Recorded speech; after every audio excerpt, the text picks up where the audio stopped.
welcome back. We are your internet historians, and in today's episode, we will be discussing the history behind the movie Hidden Figures. And Alec is with us Whoop, today. whoop. Welcome back, Yay! Alec. Thank you. Thank you. How's moving? So you have all your stuff, but you haven't like officially unpacked, right? I mean, it's like halfway there. I mean, we're to a working state at this point. Like I'm in my office right now. I have my whole office set up. Like we live literally around the corner from IKEA. So the first week we were here, we were at IKEA like twice a day, every day. It's very dangerous. Yeah, it is very dangerous. I was just gonna say, okay, so I'm drinking this. I'm like, this is It's a Modelo. It's a reserve because they finished it on aged wood from tequila barrels, and it sucks. I freaking hate it. What? Yeah. What does that mean? It's probably at the end of the brewing period. They put it in a tequila barrel, I guess. I don't know. I don't know how beer making works, and I hate it, but I'm chugging it because I already bought a 6-pack, and that was what I wanted to bring up today. That's sad because it sounded kind of good when you first described it. I know it does sound good. And then Luis was like, look at the packaging. It has this like blue color. And I'm like, no, it's hella cute. I like the blue. Different tasting than the regular Modelo. It tastes like perfume. Ew. Yeah. So it's got that like perfume type of aftertaste. So it's not great. So I have two. I'm almost done with this, and I have this one. Are those the last ones out of the pack or something? No, I have one more left. And then I have nuts as my chaser. Not bad. Gosh. Yes. Yes, it is. I was like, I have a lot of opinions on beers, and my fridge has become like my little like testing area, because actually what used to happen when we used to work in an office is that I would buy, I used to work as like the person who buys like the stuff that goes into the fridge, including beer. And so whenever I got to choose beer at work, hell yeah, dude, that's like the hip thing to have now. Yeah, this is like this is why I specifically chose to work for a tech company. Okay, I guess it makes sense. Yeah, tech company. To be fair, I've never seen or heard to of be that. fair, like I've the like office jobs I've always had, like they've never had an issue with like drinking at work. And it could like, can you just freely go into the refrigerator and just grab a beer at any time of the day? What the hell? Yeah, dude. I mean, obviously if it's like 10 a.m, where you're gonna get some side eyes, but like it's not, no one's gonna say anything to you, you know what I mean? You could be like, oh, I'm jet lag, I'm on European time or some stupid shit, but anyways, yeah, so I would buy like whatever beer so I could test it out, and now we don't have that option, so I've been buying with my own money, and now I have to pay for it for times like this. And then it turns out to be a bad choice, and then you're just sad about it. Yeah. Well, I try really hard to like make sure I buy something that I would prefer to drink, you know, even if it sucked. But this is the first time it's gotten this bad. We have so much beer and like what are those Trulies or whatever in our fridge, but we like never drink them really. It's just when like people come over and they always leave their freaking alcohol here. And I hate that. So we just have like hella shit. I love that. I mean, it's kind of nice, but it's like, it's not like it's anything good. Like, yeah, that's what I hate about it. Then like Luis has this friend. Luis has this friend, and he always brings beer over, and it's like it's like 90% of the time it's awful, and then he leaves it in there, and I like literally he left it in our fridge in San Francisco. We brought it back and I gave it back to him when he came over. I was like, take this back. That's how you do that. Maybe then he'll learn. It's just like, you need to have a better taste in beer, or don't come over to my house. Well, he can come over, just don't bring the beer. Or take it with you when you leave. I know. Well, I guess he's like done it like twice, and I think like Luis and I just like, you know, we'll just chug it one day so we can just get rid of it. Actually, you know what is a good use of beer is I don't know if you could do this with Trulies, but like apparently you can use it for your grass. So yeah, you can like water down the beer a little bit and put it in your grass, and it's supposed to help, because I think the sugars in the beer kind of help the grass go green. I don't know, but that's what I've been doing whenever I've got shitty beer in my house. So actually I should have done that with this. Have you seen results yet? I can't tell. I forget where I put it. Well, you need to do like a put over my entire lawn. So I'm like, the other day I put it in, and I was like, so did I put it there or did I put it there? So you gotta stick like popsicle sticks in the ground or something and do a test. You have like a control, and you know. Either way, it's gone. So, and it doesn't look like the grass has gotten worse. Yeah, I was like, as long That's as all that it's not counts, I killing it. guess. And I think beer is supposed to help with slugs. Like, so if you have a garden, you could put beer in like a bowl and the slugs will go into the bowl versus your garden. Let me read the synopsis here. 3 brilliant African American women at NASA, Katherine Johnson, Dorothy Vaughn, and Mary Jackson, serve as the brains behind one of the greatest operations in history, the launch of astronaut John Glenn into orbit. A stunning achievement that restored the nation's confidence, turned around the space race, and galvanized the world. Also, I mean, it wasn't Katherine Johnson the only one that actually did the stuff for John Glenn. Because Dorothy helped with the IBM machines, right? Yeah, I And guess that's then true. I just wanted to say, actually, when I tried to watch this movie, I tried to sign in with your account, Alec, and then it said, "Oh, we have to verify your identity." So they sent you an email, and I was like, "Alec's too busy for me to bug her." So was I'm it good. you? It was me. Oh my gosh. Okay, so I've been sorry. Side note, side tangent. His JC's mom, John's mom. Oh, John. My husband's mom, my mother-in-law, has been calling us like, oh, the Disney Plus logged me out. Like, can I get your login? Blah blah blah. Because she has a daycare, so she needs the Disney Plus for the kids, and we were kind of just like, oh, putting it off or whatever until like I needed it. I'm like, okay. And actually she had like called me like right that moment when I was trying to figure it out. So I'm like, well, that's a coincidence. So we got it all sorted out, but we were so confused because we're like, how did we all get signed out? Like, how did the password get?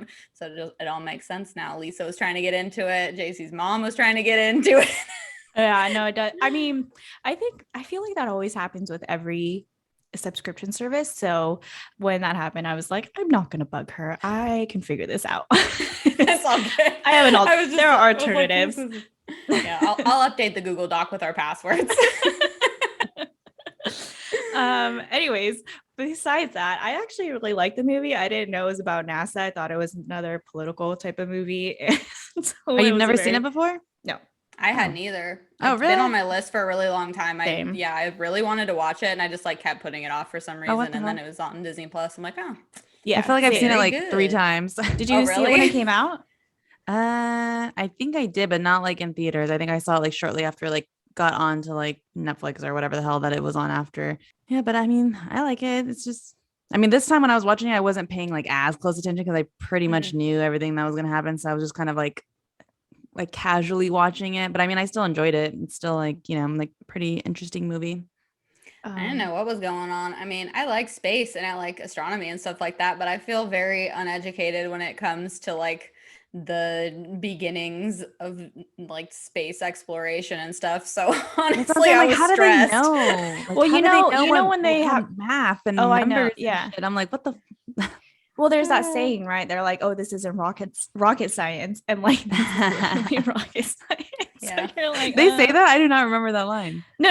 I meant like as a No, saying, oh, like okay, you know, okay. whenever I something thought you said they happens. said that in here. I was like, no, what? I just meant it as like when people say that, like, "Oh, this isn't rocket science," and you're like, "Okay, watching this movie, you're like, this is." Well, I mean, they didn't really like go into depth of like explaining anything, which I think is in its benefit because it was more about like the women and like the challenges they faced working in the NASA institution or whatever. So I mean, I think if they went more into like the math and stuff, it would have been like you would have lost us. But I think they had to like set a boundary. Otherwise, yeah, we would have dozed off.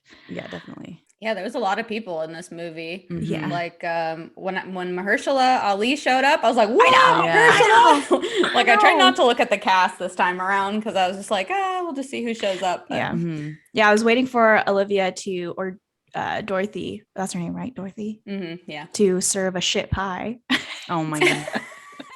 Oh, but one of my I guess favorite scenes was when what's her name? Katherine Johnson, when she was yelling at them after she came back when she was all wet or whatever.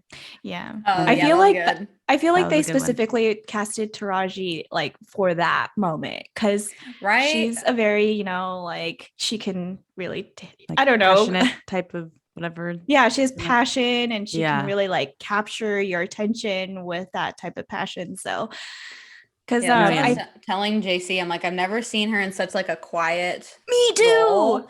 Yeah, like, she's just so little, but then she's like, "I'm gonna tell you how it is, dude." Yeah, I know. So when she was like yelling, so I was like, I felt that. The pearls, I was like, Well, and then I was just like kept looking at her lipstick because I'm like, man, she's all wet, but her lipstick and everything is all like perfect on her. Of course. No mascara running down. Yeah. I was just like staring at it. Katherine Johnson. All right. So we'll go through what happened in the movies, right? Did her parents really move to get her to go to a good school? Like, yes, but it's not exactly how the movie showed it, right? So Katherine lived in White Sulphur Springs, West Virginia, and they didn't have a public school for past the 8th grade for the people of color. So, in order for her to further her education, her parents had to take their kids to a different county so they can continue to go to school past the 8th grade.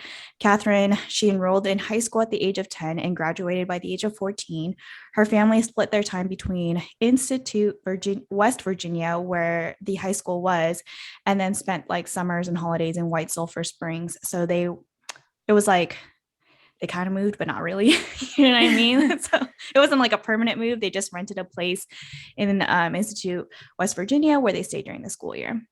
So how did she become involved with the space program? So Katherine started to work at the National Advisory Committee for Aeronautics, which is NACA. I tried to look up if they called it NACA because you know how they call it NASA, right? Yeah, I was thinking that too. Yeah. I was calling it NACA in my head when I was reading it. Yeah, me too. And I tried to like look it up and everywhere was like NACA, NACA. I was like, all right, I'll just say NACA, you know? So she, yeah, I know. Okay, we'll call it NACA. Cool.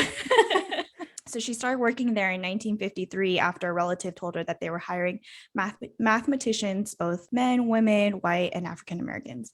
So according to an oral history archived by the National Visionary Leadership Project, at first, Katherine worked in a pool of women performing math calculations. Katherine has referred to the women in the pool as virtual computers who wore skirts.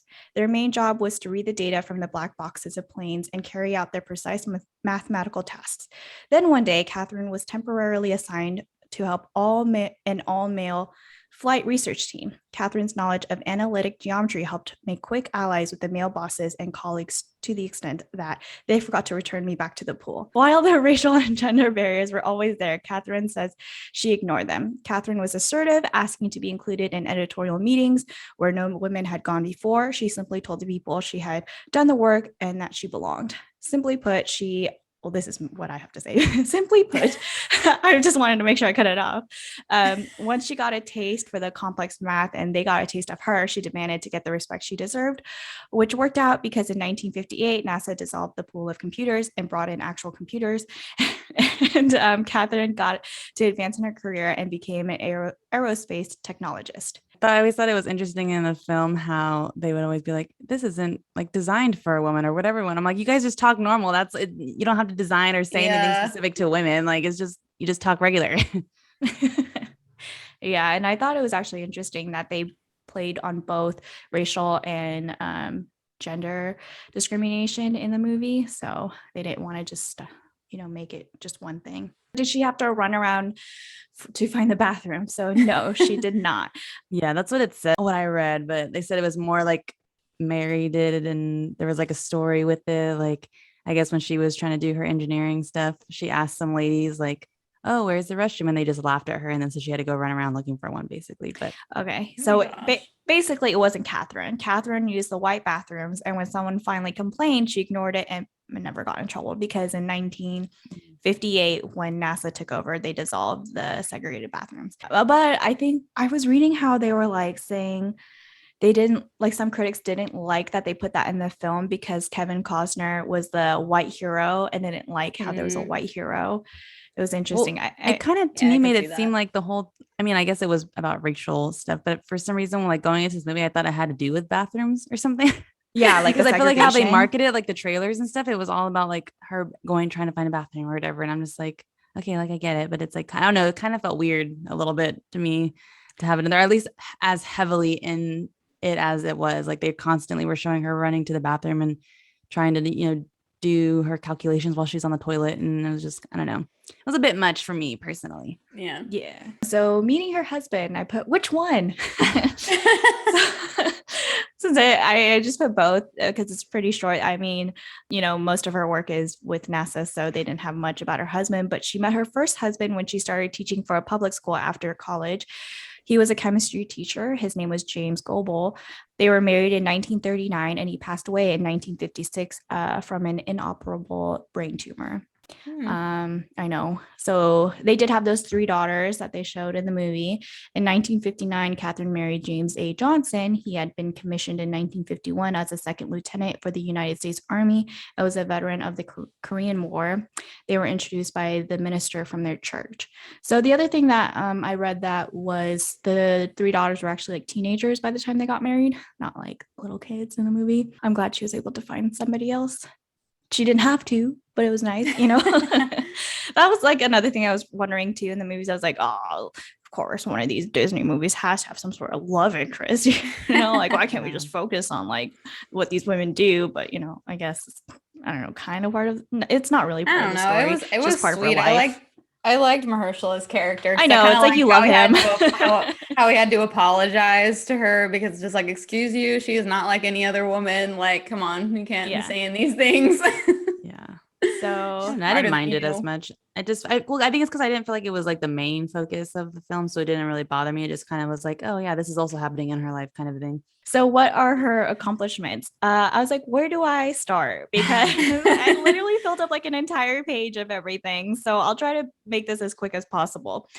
She graduated high school at 14. She graduated college at 18. She was the first African-American woman to attend graduate school at West Virginia University. She calculated the trajectory for the May 5th, 1961 space flight of Alan Shepard, the first American in space. She also calculated the launch window for his 1961 Mercury mission.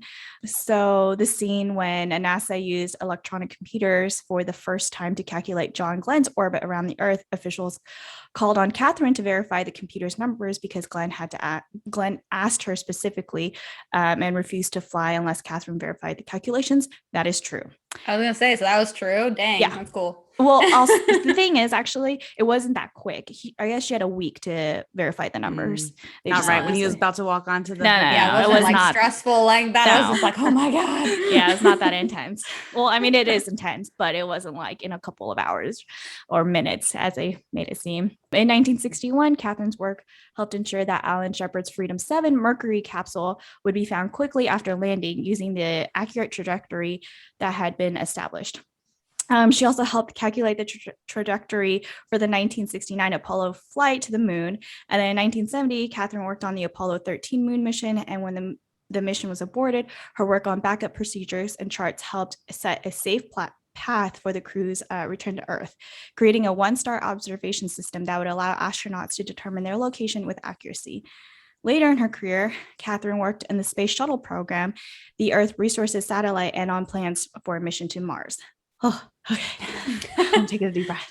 She also co-authored 26 scientific papers. Just some quick honorable mentions, as I just feel like we should say this. But in 1999, she was named West Virginia State's College Outstanding Alumnums of the Year. That sounds weird, alumnums. But I think alumnus, isn't it? Sorry, alumnus. There's a lot of MNs next to each other.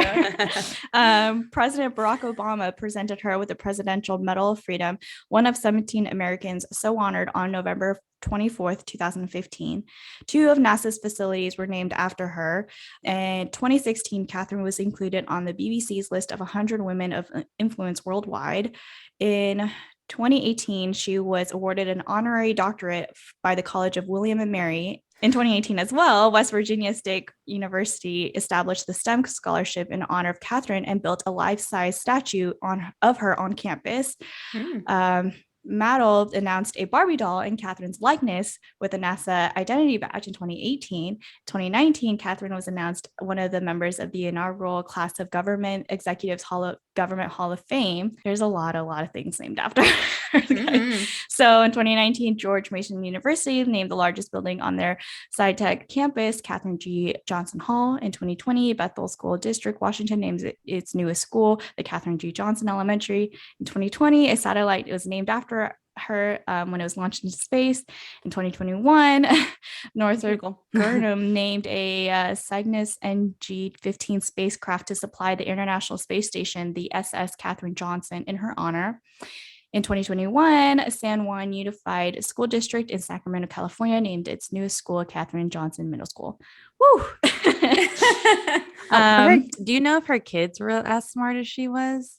I didn't look that up actually. I wish I was that smart. I don't know about her kids, but I think she had some grandkids who went into the STEM, something with STEM, right? Like either science. What does STEM stand for? Science, technology, engineering, mathematics. Is that what it stands for? I think sounds, so, yeah. that Okay. sounds good.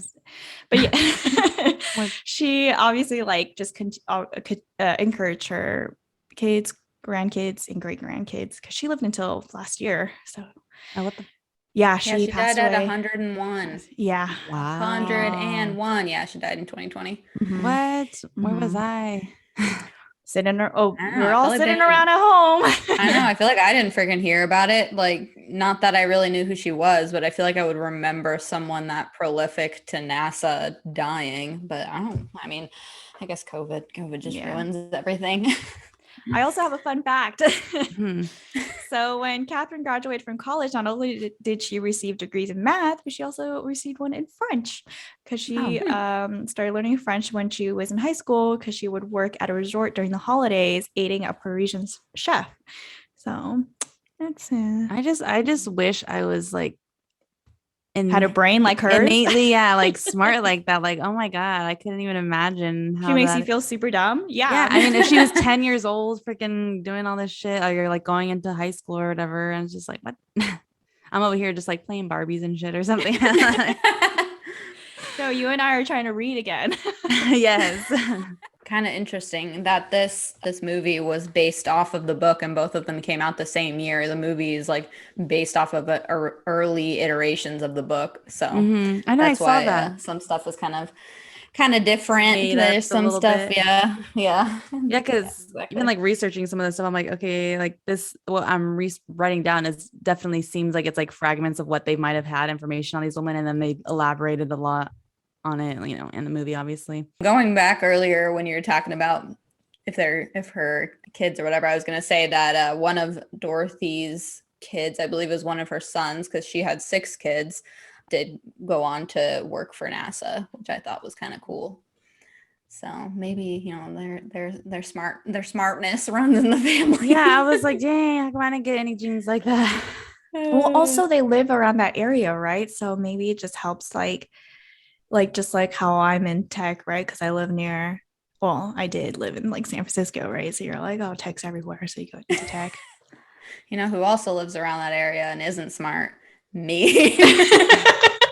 It was kind of funny because we started this movie and it was like Hampton, Virginia. I was like, wait a second, are they at Langley? So Hampton, Virginia is like 20 minutes north of me at my new house that I moved to. I live in Norfolk now, Newport News, and then Hampton, and then Langley is up here. So I could go up there to NASA if I wanted to. I think You know what I looked up? Visitor center and stuff. I looked up if you were also close to where Richard and Mildred were at, because they were also in Virginia. They were in what is it? I'm like, I could work at NASA. I could be the janitor. Here, this wastebasket wasn't emptied last night. Like in the movie, oh God. I know, that was cringe, right? Let's talk about Dorothy Vaughn, who was played by Octavia Spencer in the movie. So Dorothy Vaughn was born September 20th, 1910. Same girl, same. I know. Alec, is that you? Yeah. In Kansas City, Missouri, as Dorothy Jean Johnson. At the age of 7, her family moved to Morgantown, West Virginia, where she graduated from Beechhurst High School in 1925 as her class valedictorian. Vaughn received a full tuition scholarship from West Virginia Conference of the AME Sunday School Convention to attend Wilberforce University in Wilberforce, Ohio. She joined the Kappa Alpha chapter of Wilberforce and graduated in 1929 with a BA in mathematics. In 1932, she married Howard Vaughn, who died in 1955. I think they showed her husband like a tiny bit. Yeah, when they were dancing. I remember the dancing scene. The couple moved to Newport News, Virginia, where they had 6 children. The family also lived with Howard's wealthy and respected parents and grandparents on South Main Street in Newport News, Virginia. Vaughn was very devoted to family and the church, which would play a huge factor in whether she would move to Hampton, Virginia to work for NASA. So how close is it to my family? Then I'll think about it. Then I'll think about being really, really smart. All right, so a lot of my stuff I got from the NASA website and Wikipedia. Yeah, what I got on her from the NASA website was actually written by the author of the book. So I thought that was kind of cool. In 1941, President Franklin D. Roosevelt issued Executive Order 8802 to desegregate the defense industry and Executive Order 9346 to end racial segregation and discrimination in hiring and promotion among federal agencies and defense contractors. These helped ensure that the war effort drew from all American society after the United States entered World War II in 1942. With the enactment of the two executive orders and with many men being swept into service, federal agencies such as the National Advisory Committee for Aeronautics, NACA, also expanded their hiring and increased recruiting of women, including women of color, to support the war production of airplanes. 2 years following the issuance of the executive orders, the Langley Memorial Aeronautical Laboratory, or Langley Research Center, the NACA facility, began hiring more Black women to meet the drastic increase in demand for processing aeronautical research data. The U.S. believed that the war was going to be won in the air. It had already ramped up airplane production, creating a great demand for engineers, mathematicians, craftsmen, and skilled tradesmen. Dorothy Vaughn came to the Langley Memorial Aeronautical Laboratory in 1943 during the height of the war, leaving her position as a math teacher at Robert Russell Moton High School in Farmville, Virginia, to take what she believed would be a temporary war job. Dorothy was assigned to the segregated West Area Computing Unit, as we see in the movie, an all-Black group of female mathematicians who were originally required to use separate dining and bathroom facilities, also seen in the movie. Over time, both individually and as a group, the West Computers distinguished themselves with contributions to virtually every area of research at Langley. It's so weird to think about them being called computers and then like what we know as computers, because when you think about it, computers is a verb. So it's kind of like, but it's also a noun. So it's just it's not, it's a noun. Yeah, but I mean, it's like, as we know computers, it's a thing, but they were computers, like they were computing things. It's just like weird to think of it coming from that term. The group's original section heads, which I think she mentioned, this Blanche Sponsler person, she was sick, so she like took over her role. So their original sponsors were white, the original section heads were white. In 1949, Dorothy was promoted to lead the group, making her the NACA's first Black supervisor and one of NACA's few female supervisors. The section head title gave Dorothy rare laboratory-wide visibility, and she collaborated with other well-known and white computers like Vera Huckel and Sarah Bullock on projects such as compiling a handbook for algebraic methods for calculating machines. Vaughn was a steadfast advocate for the women of West Computing and even intervened on behalf of white computers and other groups who deserved promotions or pay raises. Which did you guys, I freaking died at that scene in the bathroom where she's talking to Kirsten Dunst, and Kirsten Dunst is like, oh, well, I'm going to bring some of my girls over to talk to you. And Octavia Spencer's just like, I don't know. I think you'd have to talk to the supervisor about that. That's out of my hands. I was just like, oh, got him. I thought that was so freaking funny. She's like, oh, now that you needed someone to help you guys save your jobs, you want to come on over here. Yep. Engineers valued her recommendations as to the best girls, quote unquote, for a particular project, and for challenging assignments, they often requested that she personally handle the work for them. Dorothy helmed West Computing for nearly a decade. In 1958, when the NACA made the transition to NASA, segregated facilities, including the West Computing office, were abolished. Dorothy and many of the former West Computers joined the new Analysis and Computation Division, or ACD, a racially and gender integrated group on the frontier of electronic computing. Dorothy became an expert Fortran programmer, which, have you guys ever heard of that? I've never even like heard of that type of like programming or like coding, I guess. I don't know. It's kind of interesting. You really think I would have heard of something like that?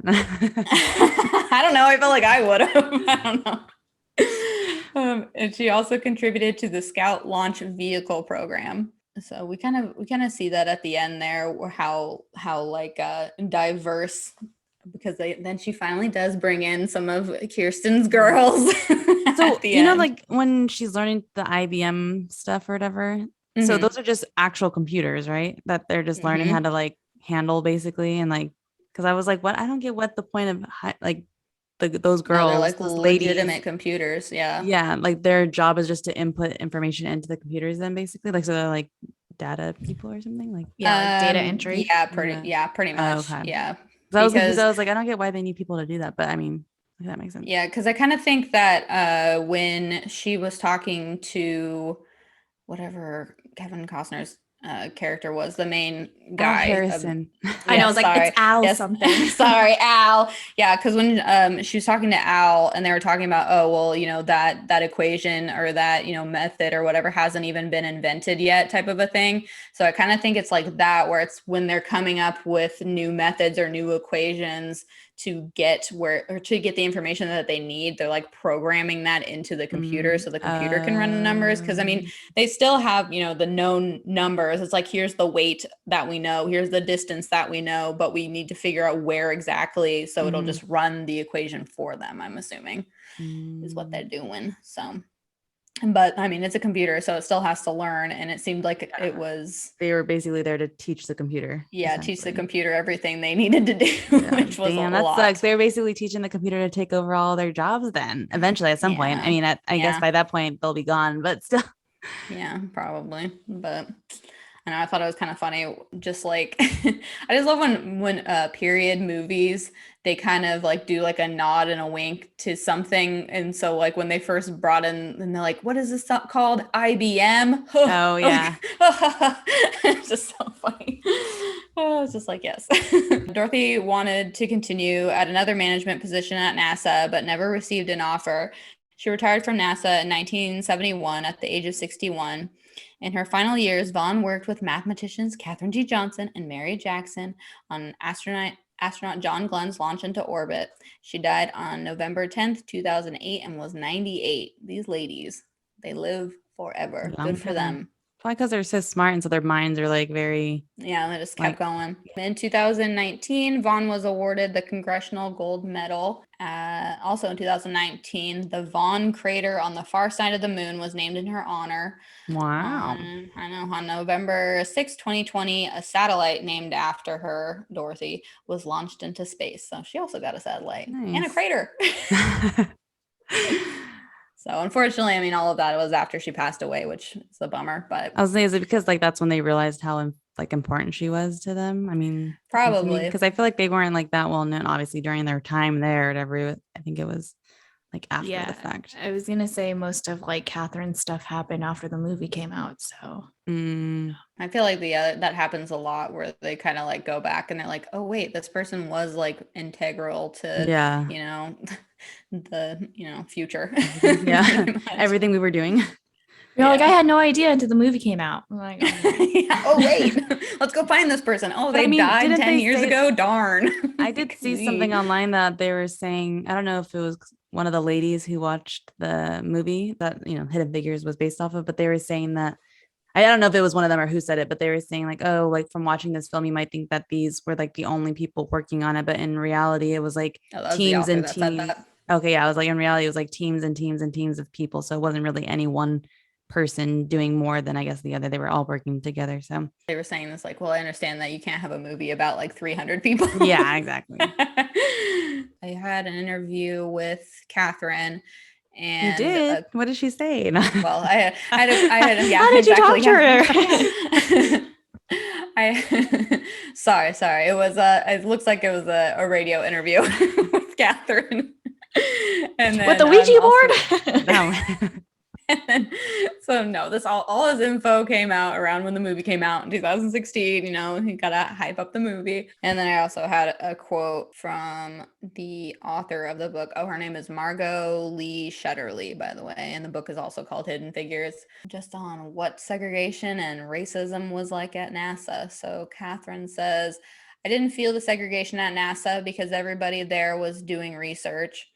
You had a mission and you worked on it, and it was important to you to do your job and play bridge at lunch. I didn't feel any segregation. I knew it was there, but I didn't feel it.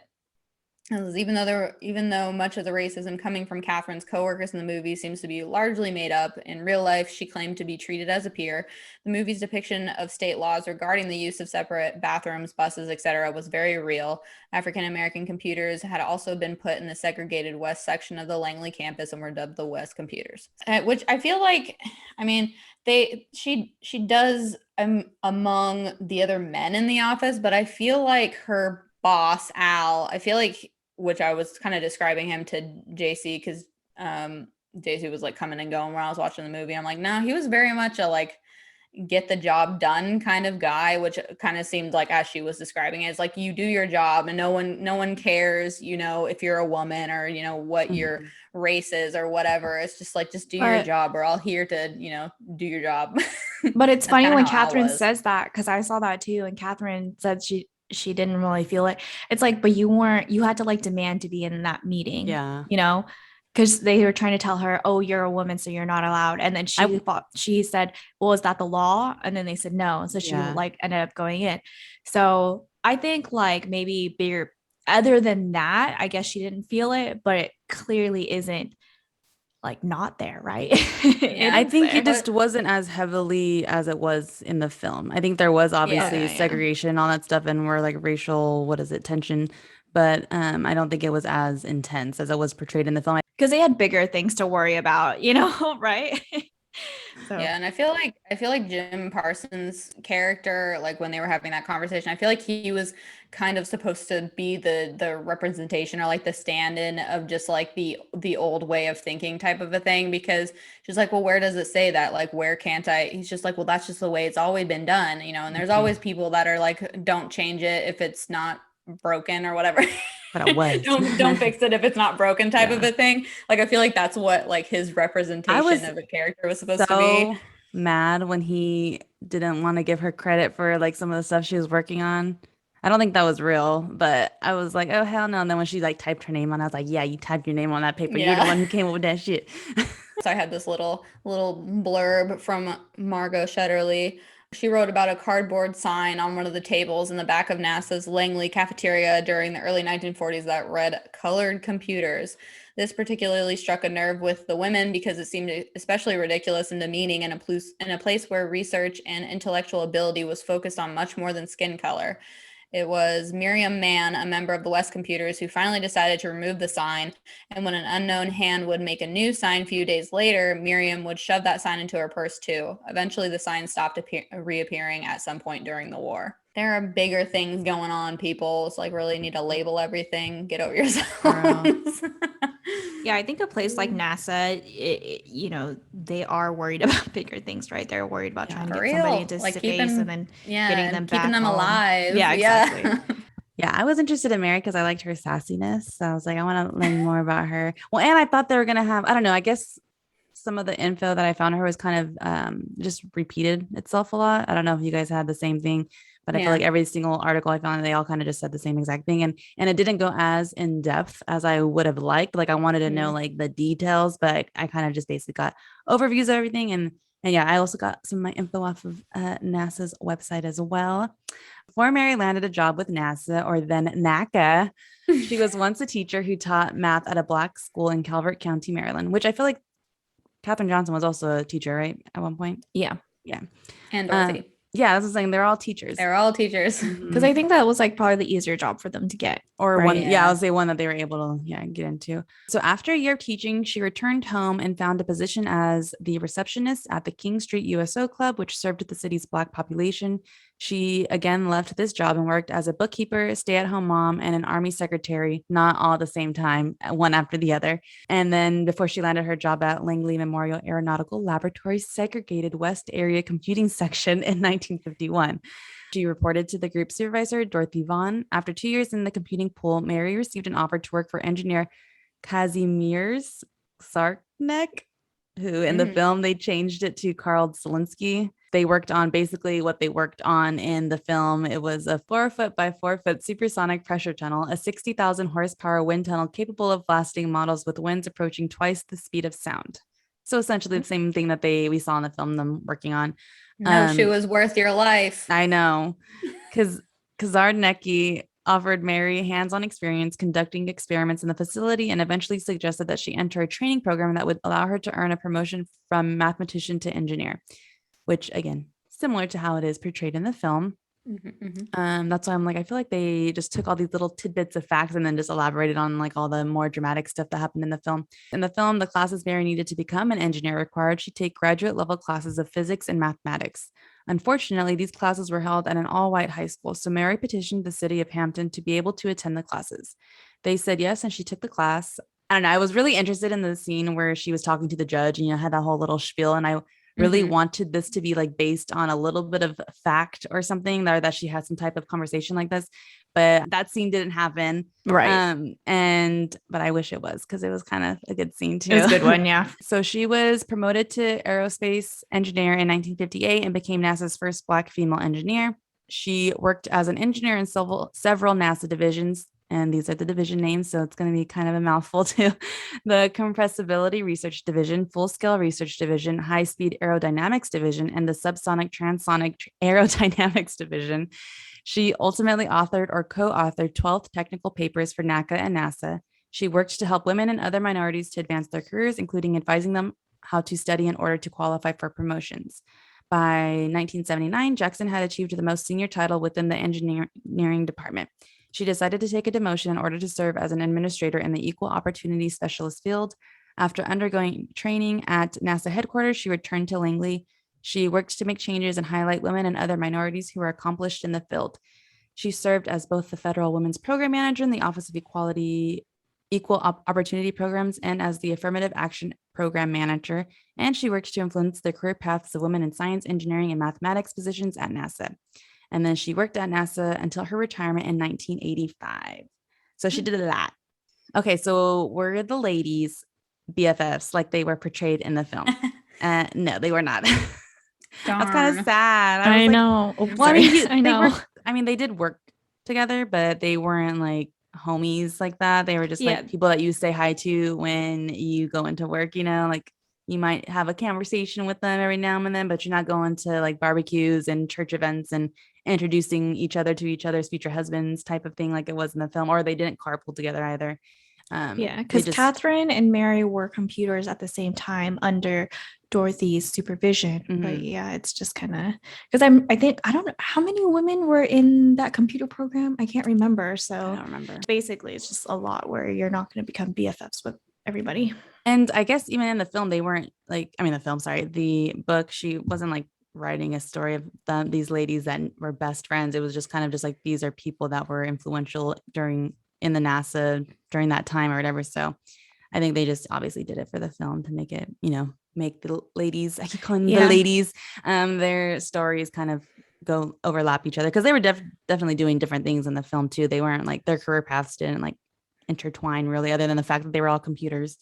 Yeah, and it kind of made sense to do it that way, because then you could have this movie about all three of them if you just kind of give them a silly relationship that isn't as important, but you can bring them together so you can tell the story about all three of them in one movie. Yeah. I read that the reason why they did it as well is because whenever they are frustrated, they could voice their frustrations to each other, and we can hear that and like feel that type of frustration and emotion.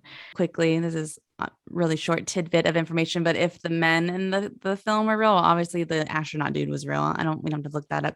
But John Glenn.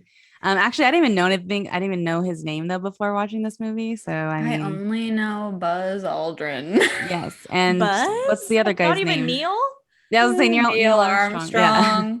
But those are the ones that you think about though when you like think about NASA and like it's exactly. Like, oh yeah, the ones that went to the moon. Like I know, I feel bad that just went into orbit. Yeah.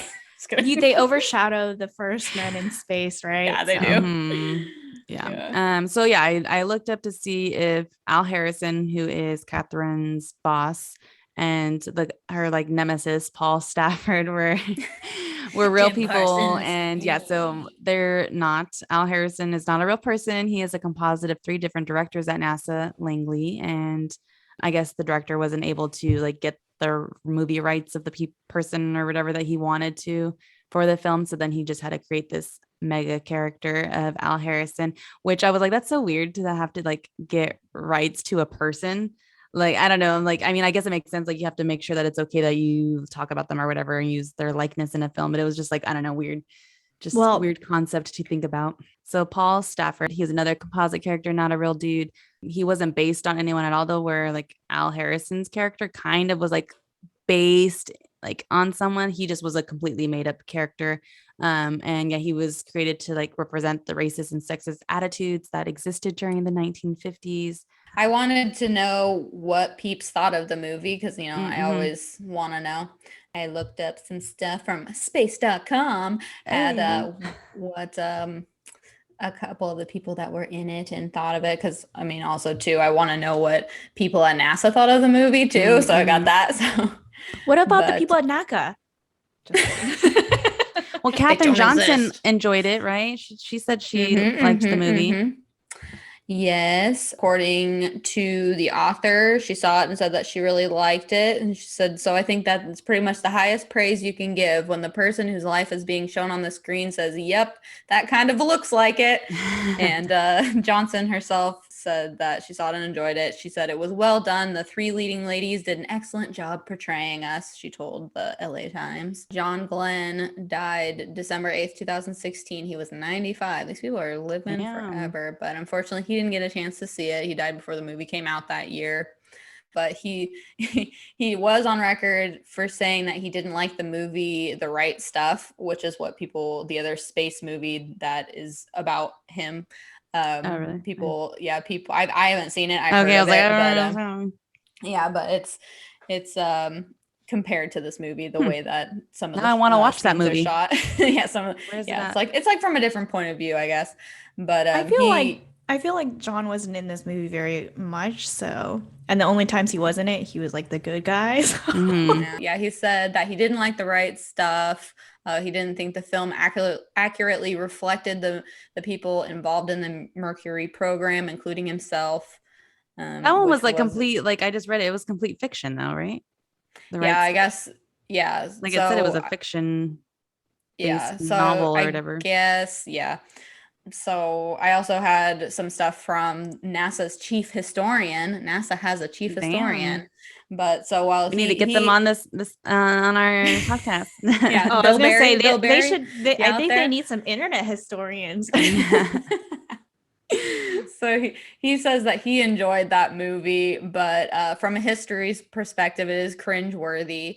He joined the agency in 2001 and wasn't around to advise on The Right Stuff, but he and others at NASA did offer input into the script for Hidden Figures at the invite of the filmmakers. He says they wanted to get the atmosphere of the film correct. Like anything based on real life events, there were some temporal things like things that as a historian are like, and that didn't really happen like that. But I think that the movie is true to the stories of the main characters. On the whole, I was very happy with the outcome. That's what I was gonna say. It's like Shutter, I don't feel like this was necessarily about like space or like the accuracies yeah, of what they were doing. Is more of like these women's stories, and they just so happen to be working at NASA and like the things that they're dealing with, you yeah. know.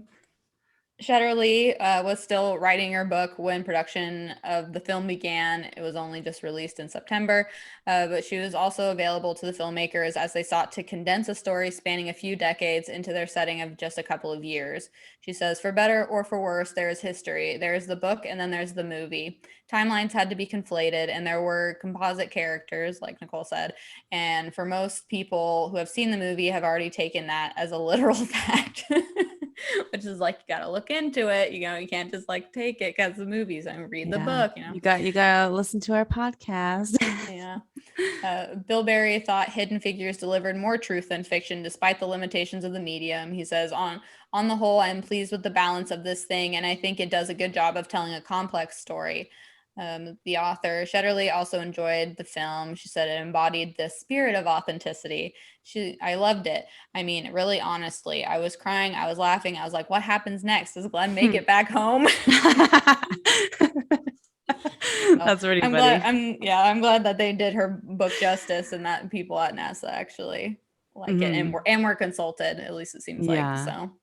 I feel like you have to if you're making a movie on people and like stuff that's actually happened. You have to at least get a little bit of consultation in there, Thanks for joining us this week on The Internet Historians. If you enjoyed this episode, make sure to follow us on Spotify and Apple Podcasts and give us a rating. We would also love to connect with you, so give us a follow on Instagram and subscribe to us on YouTube. Next week, we will be discussing Disney's journey to obtain movie rights to Mary Poppins from the movie Saving Mr. Banks.